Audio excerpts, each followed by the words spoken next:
Welcome back here on the Senior Network. Charlie, I'm intrigued by this 5 wishes. I want to tell us a little bit more about this. Yeah, as I mentioned before, there's the 5 directions that conversations go in at the dinner table or privately. And I just want to share some of the wishes, especially in the 5th wish, where it talks more relational. And here's just a couple of the things that are involved in wish number 5. I wish to have my friends and family know that I love them. I wish to be forgiven for the times that I've hurt my family, friends, and others. I wish to have my family and friends and others know that I forgive them for when they may have hurt me in my life. I wish for my family and friends to know that I do not fear death itself. I think it's not the end, but a new beginning for me. And I wish for all of my family members to make peace with each other before my death if they can. And I want to pause on that for just a second, because very often we find that it's at that place where many individuals who have conflicts, things that have not been resolved in their family, that really make that end-of-life journey difficult for everybody. Oh, yeah. And just to be able to have that addressed and set aside just begins to take care and bring a peace, to bring a comfort and an ease in the journey that many of us will be facing. Sure. So that's why the 5 wishes are so important to me, and the specifics and the way it's structured together to make a difference in people's lives.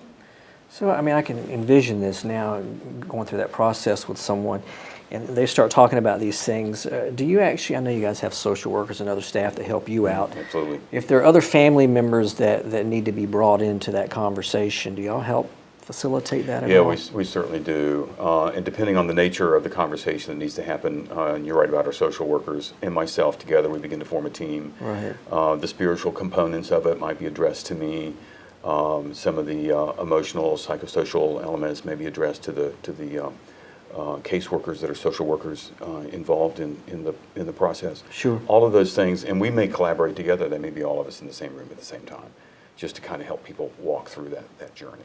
Right. And when you talk about that journey, I'm assuming when a patient comes on to hospice, because we know a lot of patients live a long time on hospice. Absolutely, they sure do. And some come back off hospice in certain situations. When is the time that you typically, will you meet the folks right away when y'all take a patient? Yes. Okay. All of the services other than the nurses are on a volunteer basis. And there are some people that just don't want to see me. They don't want to see a social worker.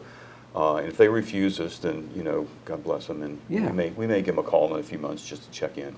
But we really do try, if we have permission, we'll be making contact within the first 5 days of the time that patient comes on our services. As a matter of fact, I'm leaving from here and I'm going to be going in to visit with a family that's just come on our services. Okay. Those are the things that we try and do as soon as possible. And I begin the process of building a rapport and a trust, because what I do is not blood pressure and oxygen uptake. It's the softer things of life. And so you really need to build a trust and a level of confidence in that individual. So that's the first thing that's on my mind, is to let people know that my role in their life is to support them and begin to build that level of trust. Absolutely. You had mentioned earlier, for our audience that may not know, give us a little more detail of what you meant when you were talking about an advance directive. An advance directive is the document. It's a legal document that individuals can put in place so that the matters of what they want to have happen to them medically have been answered if they can't answer for themselves. Okay. That's what the advanced are. Here's the directions. I'm giving them to you in advance.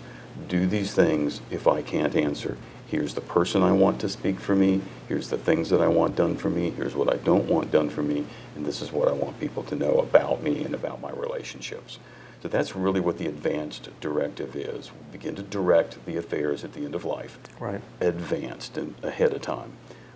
Because if someone does not know what you want and there's no one to speak for you, then the medical community is legally bound to be as aggressive as they must be in order to save your life. Exactly. And that might not be what you want to have happen. Right. And if you don't make those desires known, they're going to happen. Yeah.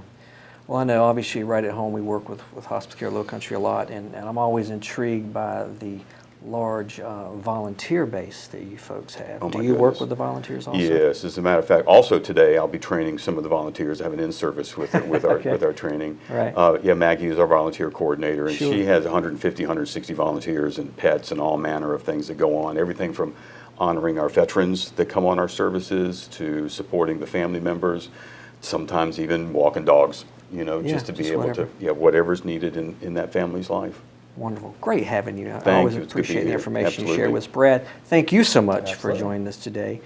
And we want to thank all of you for joining us. And if you will, take a moment, email us any comments, questions you may have. And thank you for joining us again here on the Senior Network, where senior care experts come together. We'll see you the next time.